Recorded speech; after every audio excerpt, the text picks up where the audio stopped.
오늘이 10월 26일입니다. 37년 전 오늘 박정희 전 대통령이 충격으로 서거했었죠. 그때 상당히 많은 분들이 굉장히 큰 충격을 받았던 기억이 납니다. 그때가 제 기억으로는 제가 아마 고3 때였을 겁니다. 그런데 37년 지났습니다.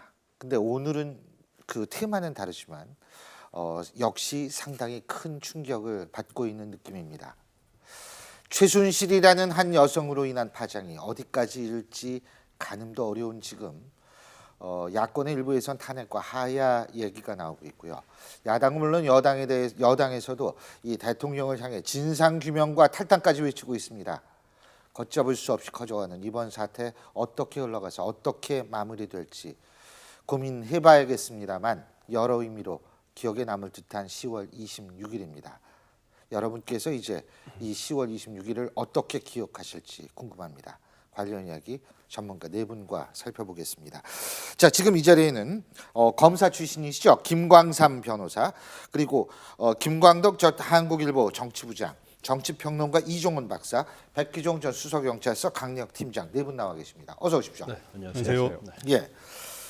자, 먼저 이 대한민국을 블랙홀에 빠뜨린 주인공 최순실 얘기부터 해보겠습니다.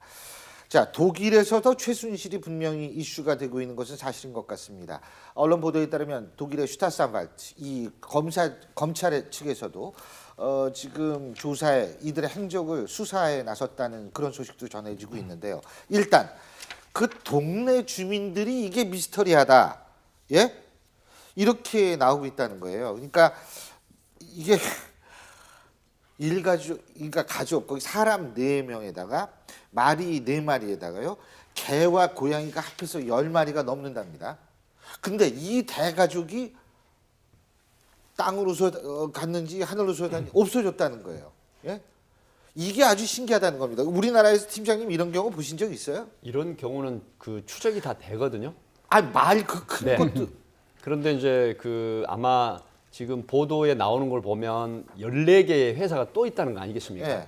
그렇다고 하면 제2의 아지트, 제3의 아지트 이런 곳이 충분히 있다고 보고요. 네. 그럼에도 불구하고 그다음에 그 지금 독일에 이 두 사람이 있을 때 아이 학대 행위로 신고도 받았거든요. 이게 뭐냐면 동물 사이에 애가 있다, 개와 고양이 사이에 그 어린 아이를 키우고 있다, 이제 이런 측면인데 결국은 조사까지 보건당국으로 받았는데 이렇게 많은 인원을 데리고 흔적도 없이 사라졌다고 하는 부분은 분명히 독일 내에 제2 아지트, 제3의 아지트가 있다, 이렇게 봅니다.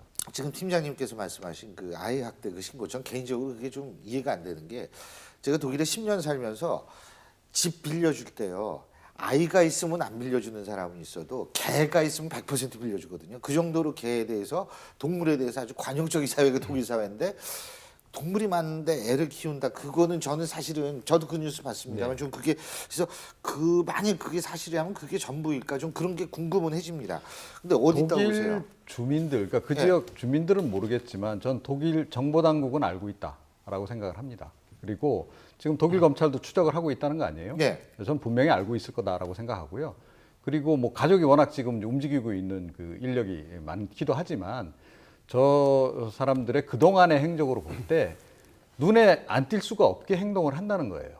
그러니까 이 독일 지금 거기 그 지역에서 사는 동안에도 지역 주민들이 하도 이 사람들이 특이하니까 어떤 분들은 아예 일지처럼 기록까지 했다는 거 아닙니까?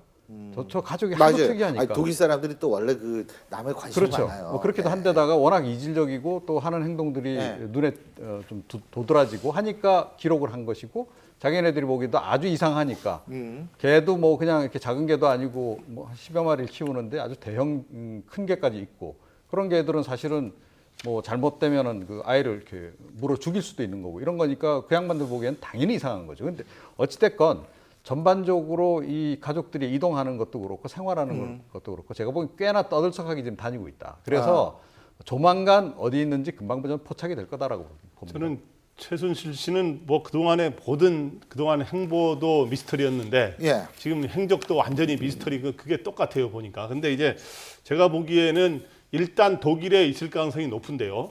근데 왜 그러냐 하면 그 말도 4마리가 된다는 거 아닙니까? 그다음에 이제 개, 고양이 합쳐서 한 10마리 정도 되고 그다음에 식구가 4사람, 아기가 있고 사실상의 아기의 아빠가 되는 사람이 있고 그래서 4사람이 이동하고 그러기 때문에 그 독일에 일단 있을 거로 보이는데 근데 독일에도 교민이 많단 말이에요. 교민들이 지금 이거 안 보는 사람이 없거든요. 그렇기 그렇죠. 때문에 어디에 있더라도 밖으로 나서기가 어렵고 어디 딱 진짜 어느 집에 있다면 딱 숨어서 지내야 되는 상황이거든요. 그런데 제가 보기에 아까 말했지만 독일의 지금 검찰이나 경찰도 추적 중이라는 말이 나오는데 독일의 정보 당국은 알 가능성이 높고 제가 보기에 야당에서는 우리 국정원도 알 거다라고 우상호 원내대표가 그랬잖아요. 근데 이 가능성은 있습니다. 그러니까 이 말을 따로 떼어놓고 그 유럽에 있는 EU끼리는 이제 우리나라 경계 넘나들듯이 할 수 있기 그렇죠. 때문에 독일이 아는 다른 나라로 가서 은신하고 있을 가능성도 배제하는 할 수 없습니다. 근데요, 이제 독일 정보당국 말씀하셨는데 독일이 이제 정보당국이 2개가 있어요. 분데스 나크리텐딘스트라고 그래가지고 주로 해외 정보를 담당하는 것. 그 다음에 페어파송스 슈츠. 이거는 이제 뭐 우리나라 헌법소총이라는데 이제 국내 정보 담당하는 거. 근데 BND, 분데스 나크리텐딘스트냐 페어파송스 슈츠냐 둘 중에 저는 어디서 이걸 추적하고 있는지 모르겠어요. 이거 국내 사안으로 보는 건지 아니면 이게 국제적인 범죄로 보는 건지 진짜 그건 모르겠어요. 일단 아마 이제 정보 당국에서요. 이 네. 내용에 대해서 워낙 시끄럽기 때문에 예. 자체적으로 정보 당국에서 아마 추적을 하고 있을 거라고 보여요. 그런데 우리가 볼 때 왜 그러면 최순실 씨가 독일을 선택했는가? 그 의문이 굉장히 들 수 있어요. 거기다가 또 회사 아까 팀장님이 14개 만들었다는 거 아닙니까? 예. 그래서 왜 또 독일에다 법인을 세웠는가에 대해서 의문을 좀 가질 수 있는데 최순실 씨가 사실은 박근혜 대통령과 막역한 관계를 유지를 했는데 1980년에서 85년인가 또 독일에서 또 머무른 적이 있고요. 그래요? 예, 그리고 1991년도에 정윤회 씨, 남편인 정윤회 씨 거기서 회사도 설립해서 무역업을 했어요. 그래서 독일은 상당히 정통한 거죠. 회사도 어떻게 설립하고 그런 거에 전부 다 알고 있는 거예요. 그래서 자기가 가장 잘 아는 독일을 선택한 것으로 보이고 또 독일 자체가 아까 말씀드렸지만 유럽 연합이잖아요. 그래서 국경에 어떠한 흔적 없이 굉장히 이동할 수 있는 굉장히 좋은 딱 가운데 있으니까. 예. 네. 굉장히 좋은 나라이기 때문에 지정학적으로. 네네. 아니 진짜 유럽에서 가장 많은 국정선 접한 국가입니다. 그걸 선택한 것 같아요. 그런데 지금 14개 법인이 있다고 그러는데 법인을 뭐 청산을 하기 시작했다고 합니다. 근데 독일 뭐 아시겠지만 독일에서 법인 청산이 굉장히 쉬운 건 아닙니다. 거의 그렇죠. 한 1년 정도 걸리고요. 또 부동산도 지금 매각하기 위해서 지금 다 내놨다고 하는데 그 절차도 결코 어려운 건 아니에요.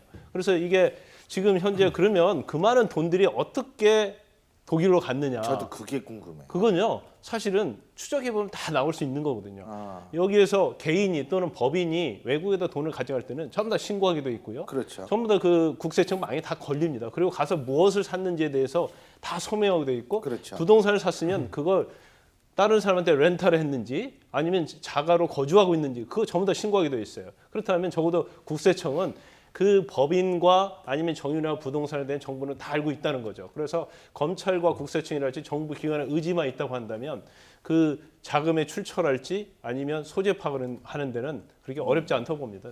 근데 저는요, 그러니까 이번에 이 독일에 가서 저렇게 쭉 여러 가지 근거지를 마련하는 걸 이렇게 보면서 이게 최순실 씨가 굉장히 계획적으로 움직였다라는 생각을 좀 많이 하게 되고요. 그러니까 박근혜 대통령 퇴임이 점점 다가오니까 미리 사전에 지금 준비 작업에 다 들어갔던 게 아닌가 싶어요. 그리고 미르재단, K스포츠재단도 이미 약간 그 이야기들이 많이 소문들이 돌기 시작한 그런 시점이었고 그때 이미 그래서 준비를 했다. 그렇죠. 그 아마 본인이 직감한 게 아닌가 싶어요. 이것이 문제가 될 수 있다. 특히 박근혜 대통령 퇴임 이후에는 문제가 될 가능성이 100%다라는 판단을 내리고 근거지를 아예 그쪽으로 옮기는 그런 작업을 했고 근거지를 어차피 옮기기로 한 마당에는 예. 본인보다는 예. 딸 중심으로 해서 어찌됐건 근거지를 옮기는 그런 방식을 택했던 게 아닌가 이런 생각을 좀 하게 지금 이 박사님께서 중요한 점을 지적해 주셨다고 저는 생각을 하는데 팀장님께 좀 여쭤볼게요. 네. 지금 언론사들에서 다 이 쓰레기통 뒤진 거 아니에요. 네. 예? 그래가지고 다이어리도 획득한 회사도 있고 어떤 회사는 어떤 언론사는 저 그 타블렛 PC 네. 그것도 하고 이런 거 아니에요. 네. 팀장님이 수사의 경험으로 봤을 때 네.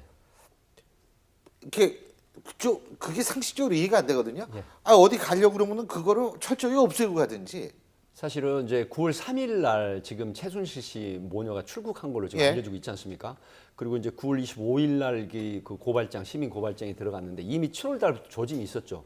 그럼에도 불구하고 어쨌든 논현동 사무실에 이 태블릿 PC나 이게 하드웨어를 삭제를 안 한 상태에서 그대로 버려두고 쓰레기통에 갔단 말이죠. 심지어 그 다이어리, 정유라 씨의 다이어리 때문에도 굉장히 꼬투리 잡힌 부분이 많지 않습니까? 언론 보도를 보면. 그런데 이 부분은 보면 굉장히 그 무지한 소치다 이렇게 봅니다. 왜 그러냐면 저희들도 기자분들하고 많이 그 공감하는 이야기를 하는데 현장에 가서 가장 먼저 어디를 보냐면 쓰레기통을 쓰레기통 봅니다. 보죠. 예. 그게 기본이거든요. 그렇죠. 그런데 그 쓰레기통에 나중에 문제가 됐을 때 이걸 어떤 그 행적의 꼬투리 그다음에 어떤 이런 국정농단을 했다는 이런 부분들이 분명히 잡힐 거라고 생각했음에도 불구하고 이걸 그대로 방치하고 회의로 나갔다는 부분은 뭔가 너무 안일한 그런 부분인데 이게 이제 기자들이 결국 안테나에 예. 걸린 것이죠. 그래서 그 9월 3일 날 출국한 거로 돼 있는데 예.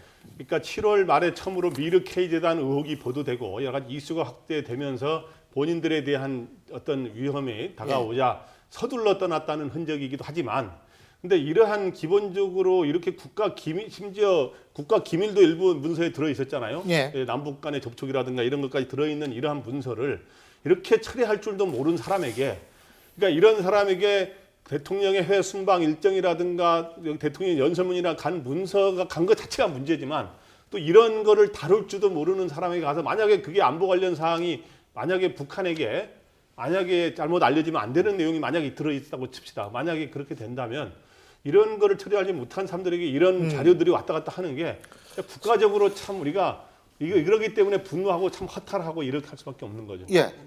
9월 3일 날 출국을 했는데요. 사실 이게 그 전부터 모 방송국에서 추적을 하고 있었어요. 그래서 미르와 K스포츠재단에서 방송 준비를 하고 있어서 저도 그 과정에서 굉장히 법률 자문을 좀 해줬습니다만 그렇기 때문에 적어도 9월 3일 출국의 몇 개월 전에는 방송국에서 K스포츠재단하고 미르에 대해서 추적을 하고 있다는 것을 알고 있었어요. 그런데 아마 그 태블릿 PC랄지 이런 아주 중요한 증거들을 버리고 간 것을 저도 공부해서 생각해봤죠. 이 중요한 것을 왜 이렇게 이해가 안 엉성하면서 되잖아요. 서투르게 예, 할까 했을까 예. 생각해보면 아마 본인은 K스포츠와 미르재단만 관련이 있다고 생각할 가능성이 크고요.